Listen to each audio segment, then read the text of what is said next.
Hi everyone, this is Sasank Singh and welcome back to my YouTube channel IS Point Best Way of Learning. Friends, in this video today we will discuss about female virginity. Female virginity क्या है, ये कब तक बरकरार रहती है और ये कैसे नष्ट हो जाती है, इस वीडियो में हम इन्हीं टॉपिक्स के बारे में डिस्कस करेंगे। सर्वप्रथम मैं आपको ये बताना चाहता हूँ कि इस वीडियो के माध्यम से हम किसी भी व्यक्ति विशेष, चाहे वो मेल हो या फीमेल हो, की भावना को ठेस पहुंचाना नहीं है। हाल फिलहाल में एक घटना आई थी महाराष्ट्र के कोल्हापुर से।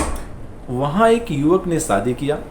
शादी के पश्चात वह अपनी पत्नी को वर्जिनिटी टेस्ट के लिए ले गया।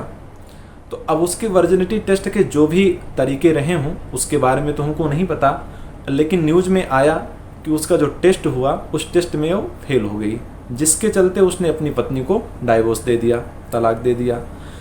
तो वर्जिनिटी के चलते किसी के वैवाहिक जीवन में समस्याएं आ जाएं, किसी का वैवाहिक जीवन टूट जाए, ये अच्छी बात नहीं है।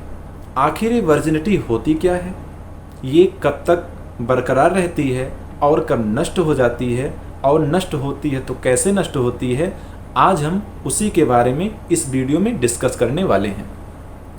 फ्रेंड्स, सर्वप्रथम हम ये जानेंगे कि वर्जिनिटी क्या है। यह महिलाओं के अंदर एक स्ट्रक्चर होता है जिसको हम हाइमन मेम्ब्रेन के नाम से जान सकते हैं। और ये कब तक रहता है? लड़कियां जब 13-14 साल तक की होती हैं तो यह पूरी तरीके से उनके अंदर विद्यमान रहता है, यानी प्रेजेंट रहता है। लेकिन जैसे जैसे लड़कियां बढ़ती जाती हैं, यानी लड़कियों की एज जैसे जैसे बढ़ती जाती है, वैसे वैसे ही उनकी रिस्पॉन्सिबिलिटीज़ भी बढ़ती जाती हैं और उनकी फिजिकल एक्टिविटी भी बढ़ती जाती है। अब जैसे फिजिकल एक्टिविटी की अगर हम बात करें तो पढ़ाई करने के लिए मान लो उनको घर से कहीं दूर जाना है तो साइकिल चला करके जाएंगी। अब तो मान लीजिए स्कूटी आ गई है, स्कूटी से जाती हैं। अपनी हेल्थ को मेंटेन करने के लिए जिम ज्वाइन करती हैं, या फिर हॉर्स राइडिंग हुआ, या फिर बैडमिंटन खेलना हुआ, फुटबॉल खेलना हुआ। तो हार्ड वर्क के दौरान ये जो हाइमन मेम्ब्रेन होता है ये स्ट्रेच आउट हो जाता है, यानी फट जाता है। तो ये 20-22 साल तक पूरी तरीके से अगर हम देखें एक वैज्ञानिक शोध के अनुसार, तो लड़कियों की 20-22 साल तक की उम्र होने तक यह 90% ख़त्म हो जाता है। यानी 13 से 14 साल तक ये हाइमन मेम्ब्रेन विद्यमान रहता है पूरी तरीके से, लेकिन जैसे जैसे एज बढ़ती जाती है 22 से 23 साल तक यह 90% ख़त्म हो जाता है, नष्ट हो जाता है। तो अब किसी भी महिला के अंदर हाइमन मेम्ब्रेन नहीं है तो इसका मतलब ये नहीं है कि वो वर्जिन नहीं है। ये पूरी तरीके से गलत है, पूरी तरीके से ये गलत भ्रांतियां हमारे समाज में व्याप्त हैं और ऐसा किसी को भी नहीं करना चाहिए।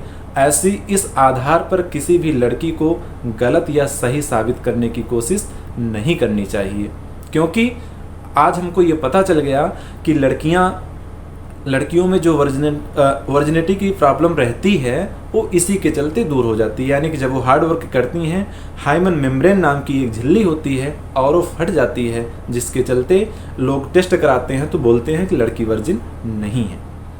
और एक सर्वे रिपोर्ट है, उसके मुताबिक अगर हम बात करें तो भारत में 30% यानी 30% महिलाएं इसी वर्जिनिटी टेस्ट के चलते ही प्रताड़ित होती रहती हैं, जबकि ये पूरी तरीके से गलत है। बहुत पहले से ही ये प्रथा चली आई है हमारे समाज में, तो हमको ऐसा नहीं कराना चाहिए। चाहे वो हमारी महिला मित्र हो या हमारी पत्नी हो, किसी के भी साथ ऐसा नहीं करना चाहिए, क्योंकि वर्जिनिटी का मतलब फिजिकल रिलेशनशिप नहीं है कि किसी से फिजिकल रिलेशनशिप अगर हुआ है तो वर्जिन नहीं है, ऐसा नहीं है। वर्जिनिटी कब ख़त्म होती है, ये बातें आज क्लियर हो गई कि जब लड़कियां हार्ड वर्क करती हैं, साइकिलिंग हुआ, हॉर्स राइडिंग हुआ और जिम जाना हुआ, बैडमिंटन खेलना हुआ, फुटबॉल खेलना हुआ, इस दौरान भी क्योंकि वो हाइमन मेम्ब्रेन बहुत हल्की सी झिल्ली होती है, जिसके चलते वो हार्ड वर्क जैसे उस पर प्रेशर पड़ता है फट जाता है। अब क्या है, कुछ लोगों के अंदर ये भी मिथ्स हैं कि लड़कियों के साथ जब फर्स्ट टाइम इंटरकोर्स होता है तो ब्लीडिंग आती है। तो इसका रीज़न क्या है? जो पहले से हमारी प्रथाएं चली आई हैं, पहले के समय में जो पूर्वज रहा करते थे, उस समय जो शादी विवाह होता था वह 8 से 10 साल की या 12-13 साल तक की एज में हो जाता था। यानी 16 साल के पहले ही शादी विवाह लड़का और लड़की के हो जाते थे। तो उस दौरान अभी मैंने वीडियो में पहले भी बताया कि हाइमन मेम्ब्रेन यानी वर्जिनिटी पूरी तरीके से 13-14 साल तक बरकरार रहती है। अगर उस टाइम जब फर्स्ट टाइम इंटरकोर्स होता था तो ब्लीडिंग होती थी। क्यों? क्योंकि कम एज में लड़कियों की शादी और लड़कों की शादी हो जाती थी। तो जब वर्जिनिटी बरकरार है तो उस टाइम ब्लीडिंग आना स्वाभाविक है। लेकिन अब शादियां 20-22 साल के बाद 28 साल, 25 साल, 30 साल तक होती हैं। तो जैसा कि मैंने बताया है कि 20 से 22 साल तक 90% virginity hard work, physical activity के चलते नष्ट हो जाती है। तो इसके बेस पर किसी भी लड़की को गलत या सही मानना पूरी तरीके से गलत है। इसलिए मेरा आप सभी से निवेदन है कि इस बात को, जो मिथ्स हैं समाज में, उसको दूर करने के लिए इस ज्ञान को अधिक से अधिक फैलाएं। इस वीडियो को अधिक से अधिक लाइक, शेयर और हमारे चैनल को सब्सक्राइब करें। और जिनके भी साथ ऐसी घटनाएं घटित हो रही हैं, जो अपनी पत्नी के या महिला मित्र की वर्जिनिटी टेस्ट कराने जाते हैं, पहली बात तो ये एक जघन्य अपराध है किसी का भी वर्जिनिटी टेस्ट कराना। क्या ये सिर्फ लड़कियों के साथ ही होता है? लड़कों के साथ क्यों नहीं होता है? लड़कों का वर्जिनिटी टेस्ट क्यों नहीं होता है? अगर आप किसी लड़की का कराना जानते हैं तो आपको अपना भी तो कराना चाहिए। वही रूल्स, वही प्रोसेस लड़कों के साथ भी तो अप्लाई होना चाहिए। इसलिए मैं इस वीडियो के माध्यम से आप सभी तक यही संदेश देना चाहता हूं कि वर्जिनिटी टेस्ट एक अपराध है और ऐसा कुछ भी नहीं है कि अगर लड़की वर्जिन नहीं है तो उसका पहले, आपसे पहले किसी से फिजिकल रिलेशनशिप रहा ही हो।